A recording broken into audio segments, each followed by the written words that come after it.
Hello friends, welcome to the world of CMA. നമ്മൾ സാലറിയാണ് പഠിച്ചുകൊണ്ടിരിക്കുന്നത്. അതിൽ ഇനി നമ്മളിന്ന് നോക്കാൻ പോണത് LTC ആണ്, leave travel concession. Leave travel concession എന്നുള്ളത് നമ്മൾ 115 BAC പഠിച്ചപ്പോൾ 10 LTC ലീവ് ട്രാവൽ കൺസെഷൻ അതിൽ എടുക്കാൻ പാടില്ല എന്ന് പറഞ്ഞു. അതൊക്കെ ഒന്നും നമ്മൾ ഇനി ഒന്നിൽ പഠിക്കും. അതുകൊണ്ട് എന്നും പറഞ്ഞുകൊണ്ട് ആ ഒരു ഹെഡ് മാത്രമേ ഞാനത് അന്ന് പറഞ്ഞു തന്നുള്ളൂ. ഇന്ന് എന്താണെന്ന് വെച്ചിട്ടുണ്ടെങ്കിൽ ലീവ് ട്രാവൽ കൺസെഷനെ കുറിച്ച് നമ്മൾ ഡീറ്റെയിൽഡ് ആയിട്ട് പഠിക്കുകയാണ്. ലീവ് ട്രാവൽ കൺസെഷൻ എന്ന് വെച്ചിട്ടുണ്ടെങ്കിൽ എംപ്ലോയിക്ക് ട്രാവൽ ചെയ്യാനായിട്ട് ലീവ് ഡേയ്സിന് ട്രാവൽ ചെയ്യാനായിട്ട് ഫാമിലിക്കും, അതായത് എംപ്ലോയിക്ക് മാത്രമല്ല, എംപ്ലോയിക്കും എൻ്റെ ഫാമിലിക്കും ട്രാവൽ ചെയ്യാൻ വേണ്ടിയിട്ടുള്ള ട്രാവലിംഗ് കോസ്റ്റ് കൊടുക്കുന്നതാണ്. അത് റീഇംബേഴ്സ് ചെയ്യും. ട്രാവലിംഗ് കോസ്റ്റ് എത്രയായാലും എന്ത് ചെയ്യും, അതിനൊരു ലിമിറ്റ് ഉണ്ട്, അതിനൊരു ഇതുണ്ട്, അത് നമുക്ക് നോക്കാം. അത് റീഇംബേഴ്സ് ചെയ്ത് കിട്ടും. ട്രാവൽ ചെയ്യണ കോസ്റ്റ് മാത്രം, വേറെ ഒന്നും കിട്ടില്ല. ഇതിൽ LTCയിൽ ട്രാവൽ കോസ്റ്റ് മാത്രം ഇത് ചെയ്ത് കിട്ടും, റീഇംബേഴ്സ് ചെയ്ത് കിട്ടും. ആ റീഇംബേഴ്സ്മെൻറ്റ് എന്താണ്, ഫുള്ളി എക്സംപ്റ്റ് ആണ്. LTCയിലുള്ള റീഇംബേഴ്സ് ചെയ്ത് കിട്ടുന്ന എമൗണ്ട് ഫുള്ളി എക്സംപ്റ്റ് ആണ്. അതായത് ഈ LTCയിൽ ട്രാവൽ ചെയ്യണത് എന്താണ്, ഡ്യൂറിങ് സർവീസ് ടൈമിലായിരിക്കാം, അല്ലെങ്കിൽ ആഫ്റ്റർ റിട്ടയർമെൻറ്റിന് ശേഷം കൂടി ആയിരിക്കാം ഈ ട്രാവൽ എന്നുള്ളത്. എംപ്ലോയർ എന്ന് വെച്ചിട്ടുണ്ടെങ്കിൽ പ്രസൻറ്റ് എംപ്ലോയർ ആവാം, ഫോർമർ എംപ്ലോയർ ആവാം. ജേർണി എന്ന് വെച്ചിട്ടുണ്ടെങ്കിൽ എനി പ്ലേസ് വിത്തിൻ ഇന്ത്യയിൽ മാത്രമേ പോകാൻ പാടുള്ളൂ. ഇന്ത്യയിൽ ഏത് സ്ഥലത്ത് പോയാലും ഓക്കെയാണ്, പക്ഷേ ഇന്ത്യക്ക് പുറത്ത് അനുവദനീയമല്ല. എംപ്ലോയി എന്ന് വെച്ചിട്ടുണ്ടെങ്കിൽ എന്താണ്, may or may not be a citizen of ഇന്ത്യയിലെ സിറ്റിസൺ ആവാം, അല്ലെങ്കിൽ ആവാതിരിക്കാം. അതിനാണ് എന്താണ് എംപ്ലോയി എന്നുള്ളത് കൊണ്ട് ഉദ്ദേശിക്കുന്നത്. ഇനി ഇത് സ്റ്റേ കോസ്റ്റ് ഒന്നും ഇതിലെടുക്കൂല കേട്ടോ. പിന്നെ അത് കഴിഞ്ഞിട്ട് പിന്നെ ഇതിൽ പറയണത് എന്താണെന്ന് വെച്ചിട്ടുണ്ടെങ്കിൽ, ജേർണി പെർഫോം ചെയ്യണത് എയറിലാണെന്നുണ്ടെങ്കിൽ എന്താണ് എയർ എക്കണോമിക് ക്ലാസ് ആണ് എടുക്കുന്നത്. റെയിലാണെന്നുണ്ടെങ്കിൽ first class first class AC ഇതിലാണ് ഉദ്ദേശിക്കുന്നത്. പിന്നെ അതും കിട്ടിയില്ല, ആ സ്ഥലത്തേക്ക് വല്ല ട്രാൻസ്പോർട്ട് സിസ്റ്റം മാത്രമേ ഉള്ളൂ എന്നാണ്. അതായത് വേറെ ഒന്നുമില്ല, ട്രാൻസ്പോർട്ട് സിസ്റ്റം മാത്രമേ ഉള്ളൂ എന്നുണ്ടെങ്കിൽ ഫസ്റ്റ് ക്ലാസ് ACയുടെ ഇതിൽ ഡീലക്സ് ക്ലാസ്സിൻ്റെ ഇതിലാണ് എടുക്കുന്നത്. പിന്നെ അത് വേറെ അങ്ങനെയുള്ള പബ്ലിക് ട്രാൻസ്പോർട്ടും ഇല്ല, നമ്മുടെ ഓൺ ഇത് തന്നെ എടുക്കണം എന്നാണെങ്കിൽ നമ്മൾ എന്ത് ചെയ്യും, ആ റെയിലിൻ്റെ അതേ ഇത് കൺസിഡർ തന്നെയാണ് നമ്മൾ ചെയ്യുള്ളൂ. ഓക്കെ, ഇനി ഇത് എപ്പോഴൊക്കെ ഇത് ട്രാവൽ ചെയ്യാം. പിന്നെ ഇതിൻ്റെ ഫാമിലി എന്നുള്ളതിനെ കുറിച്ച് പറയുമ്പോൾ അതും കൂടി ഒന്ന് പറയണം. ഇതിൻ്റെ ഫാമിലി എന്നുള്ളതിനെ കുറിച്ച് പറയുമ്പോൾ ഫാമിലി എന്നുള്ളത് എന്താ, അതിൻ്റെ അല്ലെങ്കിൽ എന്തിൻ്റെ സാലറി എന്നുള്ളത് എന്താണ്, LTCയിൽ ഫാമിലി എന്താണ്, ഫാമിലി എന്നുള്ളത് എന്താണെന്നുള്ളത് ഫസ്റ്റ് നോക്കാം. ഫാമിലി എന്നുള്ളത് എന്താ, ആരൊക്കെ പെടുന്നതാണ് ഫാമിലി, സ്പൗസ്, ചിൽഡ്രൻ, പിന്നെ എന്താണ് സ്പൗസും ചിൽഡ്രൻ എന്തായാലും വരും. പിന്നെ എന്താണ് പാരൻസ്, ബ്രദേഴ്സ്, സിസ്റ്റേഴ്സ്, അത് മുഴുവനായിട്ടോ അതോ കുറച്ചായിട്ടോ ഡിപ്പെൻഡ് ചെയ്തിരിക്കണം. എന്തായാലും മെയിനായിട്ട് എന്ത് ചെയ്യണം, അവർ ഡിപ്പെൻഡ് ചെയ്തിരിക്കണം. പാരൻ്റ് ആയാലും ശരി, ബ്രദർ ആയാലും ശരി, സിസ്റ്റർ ആയാലും ശരി, മെയിനായിട്ട് ഡിപ്പെൻഡ് ചെയ്തിട്ടുണ്ടെങ്കിൽ മാത്രമേ കൊണ്ടുപോകുള്ളൂ. സ്പൗസിനെ, ചിൽഡ്രനെ എന്തായാലും ഓക്കെയാണ്. ഇനി ഇതിലൊരു ബ്ലോക്ക് പീരീഡ് നോക്കിയാണ് ഇതിന് അനുവദിക്കുന്നത്, ലീവ് ട്രാവൽ കൺസെഷൻ കൊടുക്കുന്നത്. 4 വർഷം കൂടുന്ന ഒരു ബ്ലോക്ക് പീരീഡ് നോക്കിയിട്ടാണ് ലീവ് ട്രാവൽ കൺസെഷൻ അനുവദിക്കുന്നത്.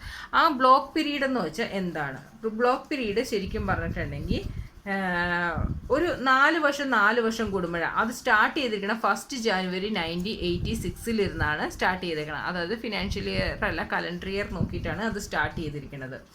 അപ്പോൾ ആദ്യത്തെ ആ ലീവ് ട്രാവൽ ഒരു ബ്ലോക്കിൽ 2 പ്രാവശ്യം മാത്രമേ ലീവ് ട്രാവൽ കൺസെഷൻ അനുവദിക്കുകയുള്ളൂ. ഇതിലിപ്പോൾ ഒരു ബ്ലോക്കിൽ ആ 4 വർഷത്തിൽ ഏതെങ്കിലും ഒരു ബ്ലോക്കിൽ നമുക്ക് ലീവ് ട്രാവൽ കൺസെഷൻ നമ്മൾ 2 എടുത്തില്ല എന്ന് വിചാരിച്ചോ, 2 എടുത്തില്ല എന്നുണ്ടെങ്കിൽ എന്ത് ചെയ്യും, അതിലൊന്ന് എന്തായാലും പോയി. പക്ഷേ ഇനി ഏതെങ്കിലും ഒന്ന് മാത്രം എന്ത് ചെയ്യും, നെക്സ്റ്റ് ബ്ലോക്കിലേക്ക് ക്യാരി ഫോർവേഡ് ചെയ്യാം. ആ നെക്സ്റ്റ് ബ്ലോക്കിലേക്ക് എന്ന് വെച്ചാൽ നെക്സ്റ്റ് ബ്ലോക്കിൽ ആ 4 ഇയറിൽ എപ്പോഴെങ്കിലും എന്നല്ല മീനിങ് അല്ല, ആ നെക്സ്റ്റ് ബ്ലോക്കിൽ ഫസ്റ്റ് ഇയർ തന്നെ അത് യൂസ് ചെയ്തിട്ടുണ്ടായിരിക്കണം. അത് കഴിഞ്ഞിട്ട് അടുത്ത 2 വേണമെങ്കിൽ യൂസ് ചെയ്യാം. അപ്പോൾ മാത്രമേ LTC കിട്ടുള്ളൂ. പിന്നെ ഇപ്പോഴത്തെ നമ്മുടെ ബ്ലോക്ക് എന്നുള്ളത് 2018 to 2021 എന്നുള്ള ബ്ലോക്കാണ് ഇപ്പോൾ വരുന്നത്. ഇനി ഇതിന് എന്തെങ്കിലും ചുമ്മാ ഇങ്ങനെ ട്രാവൽ ചെയ്തു എന്നും പറഞ്ഞ് കൊടുക്കുക എന്ന് വിചാരിക്കേണ്ട. ആക്ച്വലാ ട്രാവൽ ചെയ്താൽ മാത്രമേ ഇതിന് കിട്ടുള്ളൂ.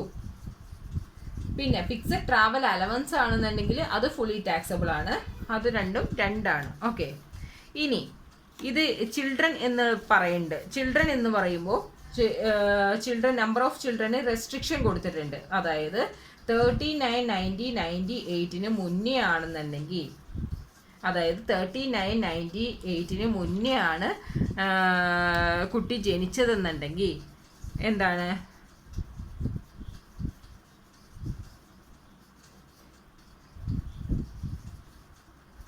അതല്ലെങ്കിൽ അതിന് മുന്നേ ആണെന്നുണ്ടെങ്കിൽ അങ്ങനെ റെസ്ട്രിക്ഷൻ ഒന്നുമില്ല. പക്ഷേ ആഫ്റ്റർ 110, 90, 98 ഇരുന്നാണ് ജനിച്ചതെന്നുണ്ടെങ്കിൽ 2 പേർക്ക് മാത്രമേ പോകാൻ പറ്റുള്ളൂ.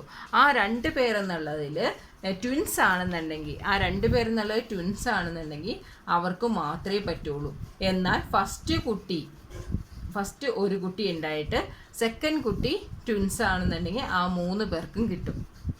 ഓക്കെ, അതിന് മുന്നേ ആണെന്നുണ്ടെങ്കിൽ, അതായത് 110, 90, 98 മുന്നേ ആണെന്നുണ്ടെങ്കിൽ അങ്ങനെ റെസ്ട്രിക്ഷൻ ഇല്ല. 110, 90, 98 കഴിഞ്ഞിട്ടാണെന്നുണ്ടെങ്കിൽ 2 പേർക്കേ പറ്റുള്ളൂ. ട്വിൻസ് ആണ് ഫസ്റ്റ് കുട്ടി എന്നുള്ളതാണെന്ന്, ട്വിൻസ് ആണ്. അത് കഴിഞ്ഞിട്ട് ഇനി ഒരു കുട്ടിയും കൂടി ഉണ്ടായിട്ടുണ്ട്. ആദ്യത്തെ കുട്ടി ട്വിൻസ് ആണ്, അത് കഴിഞ്ഞിട്ട് ഒരു കുട്ടിയും കൂടി ഉണ്ടായിട്ടുണ്ടെങ്കിൽ ആദ്യത്തെ കുട്ടിക്ക് മാത്രമേ അലൗബിൾ ഉള്ളൂ. പക്ഷേ ആദ്യത്തെ കുട്ടി ഒരു സിംഗിളാണ്, അടുത്ത ഒരു കുട്ടി ട്വിൻസ് ആണെന്നുണ്ടെങ്കിൽ എന്താണ്, 3 പേർക്കും ഇതിന് പോകാനായിട്ട് പറ്റും. 3 പേർക്ക് നമുക്ക് ലീവ് ട്രാവൽ കൺസെഷൻ കിട്ടും. ഓക്കെ, അതാണ് ലീവ് ട്രാവൽ കൺസെഷനെ കുറിച്ച് പറയാനുള്ളത്. അതിൽ ഇപ്പോഴത്തെ നമ്മുടെ ബ്ലോക്ക് 2018 2021 വരേക്കുള്ള ബ്ലോക്കാണ് ഇപ്പോൾ വരുന്നത്. ഇനി നമുക്ക് അടുത്ത് പഠിക്കാനുള്ളത് PF ആണ്, പ്രൊവിഡൻറ്റ് ഫണ്ട്. പ്രൊവിഡൻറ്റ് ഫണ്ട് നമ്മൾ ഇന്ന് ലോയൊക്കെ പഠിച്ചപ്പോൾ നമ്മൾ അതിൽ പഠിച്ചാണ് ഏത് ആക്ടിലാണ് PF വരുന്നത്. PF pension, insurance, linked insurance എന്നെല്ലാം പറഞ്ഞ് പഠിച്ചില്ലേ. ഏതിലാണ് വരുന്നത്? പ്രൊവിഡൻറ്റ് ഫണ്ടാണ് മിസ്ലേനിയസ് ആക്ട് 1952 വരുന്നത്, PF ആക്ട്. ഓക്കെ, അതിലാണ് വരുന്നത് എന്നുള്ളത് പഠിച്ചു. പിന്നെ PF ആക്ടിൽ 4 കമ്പോണൻ്റ് ഉണ്ട്. ഒന്ന് എംപ്ലോയേഴ്സ് കോൺട്രിബ്യൂഷൻ, ഇനൊന്ന് employees contribution, interest on employers contribution, interest on employees contribution, അങ്ങനെയുള്ള 4 കമ്പോണൻ്റ് ഉണ്ട്. ഇനി ഈ PF എന്നുള്ളത് 4 ആയിട്ട് തിരിക്കുന്നുണ്ട്. ഒന്ന് statutory provident fund, recognised provident fund, unrecognised provident fund, public provident fund. അതിൽ ഫസ്റ്റ് സ്റ്റാറ്റ്യൂട്ടറി പ്രൊവിഡൻറ്റ് ഫണ്ട് എന്താണെന്നുള്ളത് നോക്കാം. സ്റ്റാറ്റ്യൂട്ടറി പ്രൊവിഡൻറ്റ് ഫണ്ട് എന്നുള്ളത് PF ആക്ട് 1925 ഇരുന്നാണ് സ്റ്റാറ്റ്യൂട്ടറി പ്രൊവിഡൻറ്റ് ഫണ്ട് ഇതാക്കിയത്. അപ്പോൾ സ്റ്റാറ്റ്യൂട്ടറി പ്രൊവിഡൻറ്റ് ഫണ്ട് പറയുകയാണെന്നുണ്ടെങ്കിൽ ചിലപ്പോൾ സ്റ്റാറ്റ്യൂട്ടറി പ്രൊവിഡൻറ്റ് ഫണ്ട് എന്ന് തരും, അല്ലെന്നുണ്ടെങ്കിൽ എന്താണ് പ്രൊവിൻഷൻ ഓഫ് പ്രൊവിഡൻറ്റ് ഫണ്ട് ആക്ട് 1925 എന്ന് ഇപ്പോൾ തരും. അപ്പോൾ അതുകൊണ്ട് 1925 ആക്ട് ഏതാണ്? PF ആക്ട് ആണെന്നുള്ളത് മനസ്സിലാക്കിക്കോ. PF ആക്ടിലിരുന്ന് അത് 1925 ആക്ട് ആണ്. പിന്നെ എന്താണ്, ഇത് ആർക്കൊക്കെ applicable? Government, semi government organisation, local authority, railway, university, recognised education institution, അങ്ങനെയുള്ളവർക്കാണ് സ്റ്റാറ്റ്യൂട്ടറി പ്രൊവിഡൻറ്റ് ഫണ്ട് ബാധകമായിട്ടുള്ളത്. ഇനി recognised provident fund. Recognised provident fund എന്നുള്ളത് എന്താണ്? Employees provident fund and miscellaneous provision act 1952 പറയുന്നതാണ് റെക്കഗ്നൈസ്ഡ് പ്രൊവിഡൻറ്റ് ഫണ്ട് എന്നുള്ളത്. ആ recognised provident fund എന്നുള്ളത് എന്താണെന്ന് വെച്ചിട്ടുണ്ടെങ്കിൽ കമ്മീഷണർ ഓഫ് ഇൻകം ടാക്സ് ഇത് റെക്കഗ്നൈസ് ചെയ്തിട്ടുണ്ട്. അതുകൊണ്ടാണ് ഇതിനെ റെക്കഗ്നൈസ്ഡ് പ്രൊവിഡൻറ്റ് ഫണ്ട് എന്ന് പറയുന്നത്. അതായത് ഇത് റെക്കഗ്നൈസ്ഡ് പ്രൊവിഡൻറ്റ് ഫണ്ട് ഇങ്ങനെയുള്ളതാണ്. ഒരു സ്ഥാപനത്തിൽ എംപ്ലോയീസ് 20 അതിൽ കൂടുതലോ ഉണ്ടെന്നുണ്ടെങ്കിൽ എന്താണ്, ഇത് ഈ ആക്ടിനുള്ളിൽ വരും. ഇനി അതിൽ കുറവാണെന്നുണ്ടെങ്കിൽ ഈ ആക്ടിനുള്ളിൽ വരും, പക്ഷേ എംപ്ലോയീസിൻ്റെ പൂർണ്ണ സമ്മതം വേണം. ഓക്കെ, പിന്നെ URPF എന്ന് വെച്ചാൽ എന്താണ്? Unrecognised provident fund. അപ്പോൾ recognised provident fund commission of income tax recognise ചെയ്തിട്ടുണ്ടെന്നുണ്ടെങ്കിൽ ഇത് റെക്കഗ്നൈസ് ചെയ്തിട്ടില്ല. അതുകൊണ്ട് തന്നെയാണ് URPF എന്നുള്ള പേര്, അൺറെക്കഗ്നൈസ്ഡ് പ്രൊവിഡൻറ്റ് ഫണ്ട് എന്ന് പേര് പറയുന്നത്. പബ്ലിക് പ്രൊവിഡൻറ്റ് ഫണ്ട് എന്ന് വെച്ചിട്ടുണ്ടെങ്കിൽ എംപ്ലോയർ ഇല്ലാത്ത ആർക്കും, അതായത് സെൽഫ് എംപ്ലോയ്ഡ് ആയിട്ടുള്ള ആർക്ക് വേണമെന്നുണ്ടെങ്കിലും ഓപ്പൺ ചെയ്യാവുന്നതാണ് പബ്ലിക് പ്രൊവിഡൻറ്റ് ഫണ്ട് എന്നുള്ളത്. അത് മിനിമം ഒരു 500 rupees അല്ലെങ്കിൽ മാക്സിമം ഒരു 1,50,000 വരേക്കും ഇതിൽ പേ ചെയ്യാവുന്നതാണ്. അപ്പോൾ ഇത് പേ ചെയ്യാൻ നേരത്തേക്കും ഇതിന് ഇൻട്രസ്റ്റിന് എക്സംഷൻ ഉണ്ട്. 1011 എന്നുള്ള ഒരു എക്സംഷൻ കിട്ടും. ഇനി അടുത്ത് എന്താ? ടാക്സ് ട്രീറ്റ്മെൻ്റ് ആണ് പറയുന്നത്. ടാക്സ് ട്രീറ്റ്മെൻറ്റ് എന്താണെന്ന് വെച്ചിട്ടുണ്ടെങ്കിൽ നമ്മൾ ഓരോന്നിനും എടുത്ത് SPF, RPF, URPF, PPF. അതിൽ എംപ്ലോയേഴ്സിൻ്റെ കോൺട്രിബ്യൂഷൻ ആണെങ്കിൽ സ്റ്റാറ്റ്യൂട്ടറി പ്രൊവിഡൻറ്റ് ഫണ്ട് അതിൽ നോട്ട് ടാക്സബിൾ ആണ്.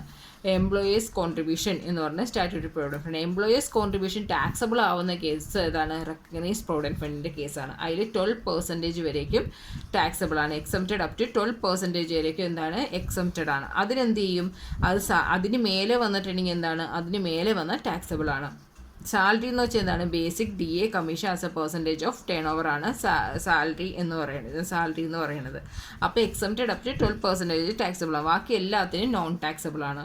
പബ്ലിക് പ്രൊവിഡൻറ്റിന് പിന്നെ അപ്ലിക്കബിൾ അല്ല. എംപ്ലോയീസ് കോൺട്രിബ്യൂഷൻ എന്ന് വെച്ചിട്ടുണ്ടെങ്കിൽ എംപ്ലോയീസ് കോൺട്രിബ്യൂഷൻ എന്ത് വരും?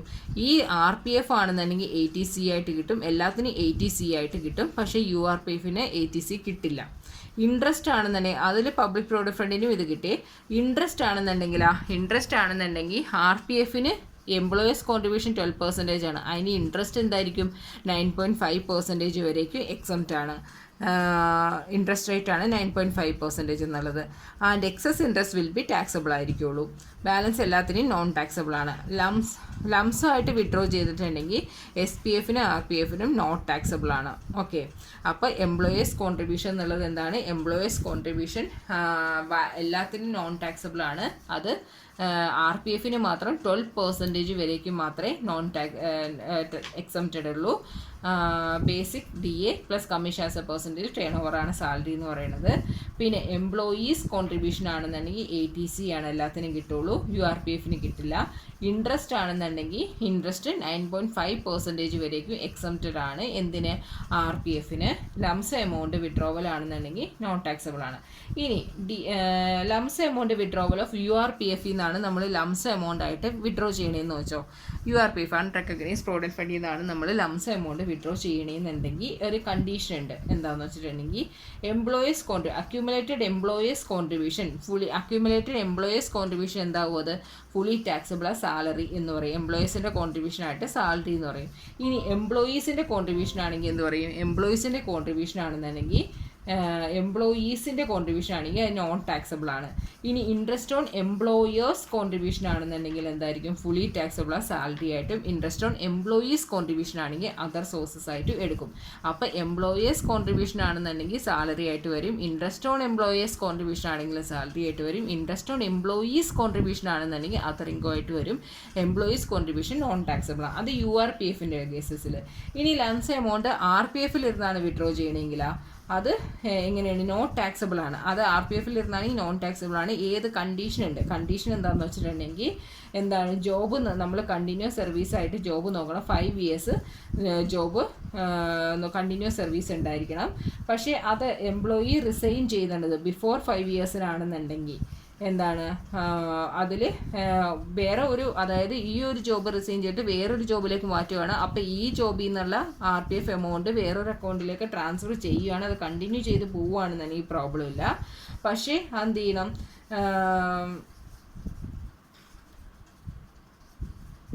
പിന്നെ പെൻഷൻ സ്കീമിലേക്കാണ് ട്രാൻസ്ഫർ ചെയ്യണമെന്നുണ്ടെങ്കിൽ, അതായത് entire balance standing to a credit of the employee is transferring to account under a new pension scheme under section 80 CCDയിലേക്കാണ് ട്രാൻസ്ഫർ ചെയ്യണമെന്നുണ്ടെങ്കിലും employees retire of termination job before 5 years of continuous സർവീസിന് മുന്നേ retire ചെയ്യുകയാണെങ്കിൽ ഏതൊക്കെ reason ആയിരിക്കാം? ഒന്ന് ഇൽ health ആയിരിക്കണം, പിന്നെ ഒന്ന് contraction or discontinuous of employee business എന്ത് ചെയ്യുകയാണ്? അത് ഒന്ന് എന്താണ്?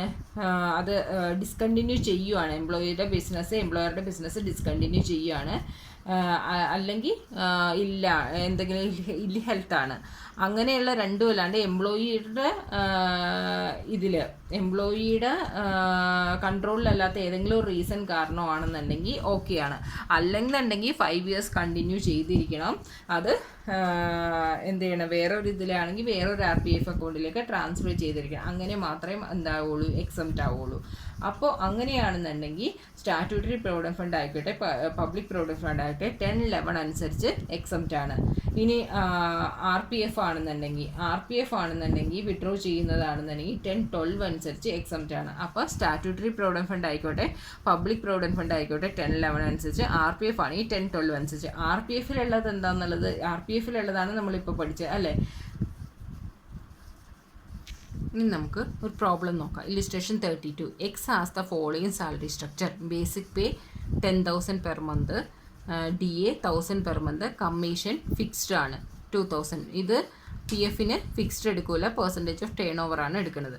Entertainment allowance 2000. X contribute 20,000 to provident fund. Employer also make a matching contribution. അപ്പോൾ 20,000 തന്നെ ഇട്ടിട്ടുണ്ട്. അതിൽ ആർ പി എഫിൻ്റെ കേസിൽ മാത്രമേ ഉള്ളൂ എത്ര 12% വരേക്കും എന്ത് ചെയ്യണത് എക്സംപ്റ്റ് വരണത്. ബാലൻസ് അല്ല ടാക്സബിൾ ആവും. ബാലൻസ് എല്ലാത്തിൻ്റെയും കേസിൽ എന്തായിരിക്കുള്ളൂ, ബാലൻസ് എല്ലാത്തിൻ്റെയും കേസിൽ ഇത് എക്സംപ്റ്റ് ആയിരിക്കുള്ളൂ. Compute the gross salary if mister X is a government employee under such provident fund is a statutory provident fund. Statutory provident fund ആണെങ്കിൽ എന്ത് ചെയ്യുന്നു, സ്റ്റാറ്റ്യൂട്ടറി പ്രൊവിഡൻറ്റ് ഫണ്ട് ആണെന്നുണ്ടെങ്കിൽ എംപ്ലോയറുടെ കോൺട്രിബ്യൂഷൻ ഫുള്ളി എക്സംപ്റ്റ് ആവും. X is an employee of Y and such fund is recognised fund. Recognised provident fund ആണെന്നുണ്ടെങ്കിൽ 12% വരേക്കും മാത്രമേ exempt ആവുള്ളൂ. X is an employee of an unrecognised fund ആണെന്നുണ്ടെങ്കിൽ എംപ്ലോയറിൻ്റെ കോൺട്രിബ്യൂഷൻ ഫുള്ളായിട്ട് വരും. അപ്പോൾ ഇതെങ്ങനെ എഴുതണം, ബേസിക് പേ എന്ന് വെച്ചാൽ 10,000 ഉണ്ട്. 10,000 × 12 എന്ന് വെച്ചാൽ എത്രയാണ്, 1,20,000 ഉണ്ട്. ഡി എത്രയാണ്, 1,000 × 12 എന്ന് വെച്ചിട്ടുണ്ടെങ്കിൽ 12,000 വരും. പിന്നെ കമ്മീഷൻ ഫിക്സ്ഡ്, അത് ബാലൻസ് ഉള്ളതിനെ കാണാൻ ഉപയോഗിക്കുക, പക്ഷേ ഇത് കാണാൻ മാത്രം ഉപയോഗിക്കാൻ പാടില്ല. പി എഫ് കാണാൻ മാത്രം ഉപയോഗിക്കാനായിട്ട് പാടില്ല. ഇനി അടുത്തത് എൻ്റർടൈൻമെൻറ്റ് അലവൻസ്. എൻ്റർടൈൻമെൻറ്റ് അലവൻസ് എത്ര, 2,000 പെർ മന്ത്. 2,000 പെർ മന്ത് എന്ന് വെച്ചാൽ എൻ്റർടൈൻമെൻറ്റ് അലവൻസ് എങ്ങനെയാണ്, 2,000 എൻ്റർടൈൻമെൻറ്റ് അലവൻസ് എങ്ങനെയാണ് 2,000 പെർ മന്ത് എന്ന് പറയുന്നത്. 2,000 പെർ മന്ത് ആകുമ്പോൾ അത് ഫുള്ളായിട്ട് എടുക്കാം. അപ്പോൾ എങ്ങനെ എടുക്കണം, ബേസിക്, കമ്മീഷൻ എടുത്തു, ഡിയർനെസ് അലവൻസ് എടുത്തു, എൻ്റർടൈൻമെൻറ്റ് അലവൻസ് എടുത്തു. ഇനി എന്താ പറഞ്ഞിരിക്കുന്നത്, എംപ്ലോയറുടെ കോൺട്രിബ്യൂഷൻ 20,000. എംപ്ലോയി കോൺട്രിബ്യൂഷൻ എന്താണ് ചെയ്തത്, അത് തന്നെ എംപ്ലോയറും കോൺട്രിബ്യൂട്ട് ചെയ്തിട്ടുണ്ടെന്ന്. അപ്പോൾ 20,000 എടുക്കണം. പക്ഷേ അത് സ്റ്റാറ്റ്യൂട്ടറി പ്രൊവിഡൻറ്റ് ഫണ്ട് കാണുമ്പോൾ എടുക്കുകയാണെന്നുണ്ടെങ്കിൽ സ്റ്റാറ്റ്യൂട്ടറി പ്രൊവിഡൻറ്റ് ഫണ്ട് ഫസ്റ്റ് വന്നിട്ട് സ്റ്റാറ്റ്യൂട്ടറി പ്രൊവിഡൻറ്റ് ഫണ്ട് അല്ലേ, അത് 20,000 അങ്ങനെ തന്നെ എക്സംപ്റ്റ് ആവും. ബാലൻസ് ഉള്ളത് മാത്രമേ ടാക്സബിൾ ആവുള്ളൂ. പിന്നെ റെക്കഗ്നൈസ്ഡ് പ്രൊവിഡൻറ്റ് ഫണ്ട് ആണെങ്കിൽ ഈ 20,000-ൽ 20,000 എംപ്ലോയർ കോൺട്രിബ്യൂഷൻ ഉണ്ട്. പക്ഷേ അത് എത്രമാത്രം ടാക്സബിൾ ആവും എന്നുള്ളത് നമ്മൾ നോക്കണം. നമ്മൾ നോക്കാൻ നേരത്ത് ബേസിക് 1,20,000 കൊടുക്കുക, ഡി എ 12,000 കൊടുക്കുക. കമ്മീഷൻ എടുക്കാൻ പാടില്ല, കാരണം പെർസെൻറ്റേജ് ഓഫ് ടേൺ ഓവർ ആണ് ഇവിടെ ഫിക്സഡ് ആണ് തന്നിരിക്കുന്നത്, അതുകൊണ്ട് അതെടുക്കാൻ പാടില്ല. അപ്പോൾ 1,20,000 പ്ലസ് എത്രയാണ്, 12,000. എത്ര പെർസെൻറ്റേജ് ആണ്, 12%. 12% 15,840 മാത്രമേ 20,000 നിന്ന് കുറച്ചിട്ട് ബാക്കിയുള്ളത് ഫുള്ള് ടാക്സബിൾ ആണ്. അൺറെക്കഗ്നൈസ്ഡ് പ്രൊവിഡൻറ്റ് ഫണ്ട് ആണെങ്കിൽ 20,000 എന്തായിട്ട് എടുക്കാം, 20,000 നമുക്ക് എക്സംപ്റ്റ് ആയി ചെയ്യാം. ബാലൻസ് ഉള്ളതിന് മാത്രം ടാക്സബിൾ ചെയ്താൽ മതി. ഓക്കെ, ഞാൻ ഡീറ്റെയിൽഡ് ആയിട്ട് തന്നെയാണ് കൊടുത്തിരിക്കുന്നത്. ഇനി അടുത്തത് illustration 33. Mr. Sharma has been appointed as an accountant of ABC Limited as on 1/4/2017. Since then he is working with the same company. The salary structure and increment details are below. Basic 5,000, 1,000, 8,000, 1,500, 14,000. D A ആണെങ്കിലും അതേപോലെ. ഇത് നമ്മൾ സാലറിയിൽ first തന്നെ പഠിച്ചാണ്. എന്താണ് പറയുന്നത്, നമുക്ക് നേരത്തെ ഇത് അറിയാൻ പറ്റും അല്ലേ, നേരത്തെ തന്നെ നമ്മുടെ ഇൻക്രിമെൻറ്റ് എന്താണെന്നുള്ളത് അറിയാൻ പറ്റും. 5,000-ൽ നിന്ന് ഇനി 1,000 ഇതാവും, 6,000 ആവും, 7,000 ആവും, 8,000. അത് 8,000 വരേക്ക് ഇതേ ഇൻക്രിമെൻറ്റ് തന്നെയാണ്. അത് കഴിഞ്ഞ് കഴിഞ്ഞാൽ പിന്നെ 14,000 വരെ എത്തണ വരേക്ക് എന്തായിരിക്കും, 1,500 ആയിരിക്കും ഇൻക്രിമെൻറ്റ്. ഡി എ അതേപോലെ തന്നെ. Every year 9% interest is credited to such fund as on 1/4/2019. The fund get recognized, hence the accumulated balance in URPF was transferred to RPF. Comment on tax treatment of such transferred balance. അതാണ് എഴുതിയിരിക്കുന്നത്. അപ്പോൾ അതെങ്ങനെ ചെയ്യാം,